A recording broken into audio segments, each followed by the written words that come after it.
আসসালামু আলাইকুম। হ্যালো ভাইয়া, এই যে আপনি যে এই যে এত বড় পুকুরে গোসল করছিলেন, এটা কি নাম কুয়ার পানি না ঝর্ণার পানি না কি? আটলান্টিক মহাসাগর বলে এইটা?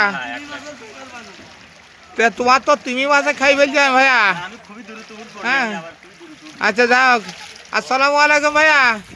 এ পানি ঠান্ডা কেমন ভাইয়া? একটু এদিক ফেরেন, একটু ফেরেন, এদিক ফেরেন, এদিক ফেরেন। এই দেখেন কি বলছি তাই।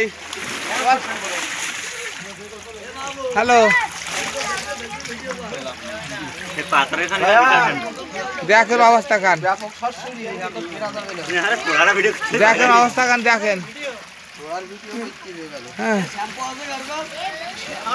দেখেন ওদিকে জাবরটা গোসল করতেছে, ওদিকে একটু দেখায় আপনাদের, আপনারা দেখতে থাকেন। ওই একদম দেখেন, হ্যাঁ পানির দৃশ্যটা দেখেন। এইটা আছে শৈলপ্রপাত। শৈলপ্রপাত মানে মনে হয় খুব সময় আমাবস্যা রাতে মনে হয় এখানে একটু পানি বৃদ্ধি পায়।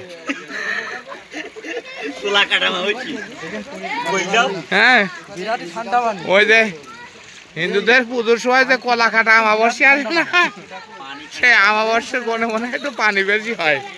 আল্লাহ দেখো গোসলের তোরটা দেখো সবাই, দেখো দেখো।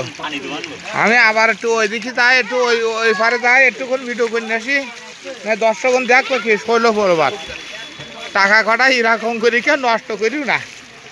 হ্যাঁ আমি যা নিয়ে আইছি এই পর্যন্ত ভুল করেছি, কেউ আপনারা এরকম টাকা কটা নষ্ট করিও না এরকম করি। এই যে শৈলপ্রপাত, এখানে বিশ্বাস করে তিনটি গর্ত ছাড়া কিচ্ছু নেই। আল্লাহ ক্রিয়ার করতে গেলাম না, দেখো আমি দেখাচ্ছি যেখানে তিনটি, হ্যাঁ গর্ত ছাড়া কিচ্ছু নেই। বাবারে লাখ লাখ টাকা খরচ করি সব এই গর্ত দেখতে, কি অন্যায় কাজে। এই দেখেন জাবরটা পড়ি আমার স্যার। এই স্যার কেমন পানি? ঠান্ডা নাই? মিষ্টি পানি? তাহলে খাওয়া হয়ে গে? আলহামদুলিল্লাহ। দেখেন অবস্থা খান। ও ওখানে এক গর্ত, এখানে এক গর্ত, এখানে এক গর্ত। আমি একটু গোসল করব, দেখেন। হ্যাঁ এই গোসল করবেন না আপনি? হ্যাঁ আমি গোসল করার জন্য প্রস্তুত হয়ে আছি। সিরিয়ালে একটু গামছার অভাব, এই জন্যে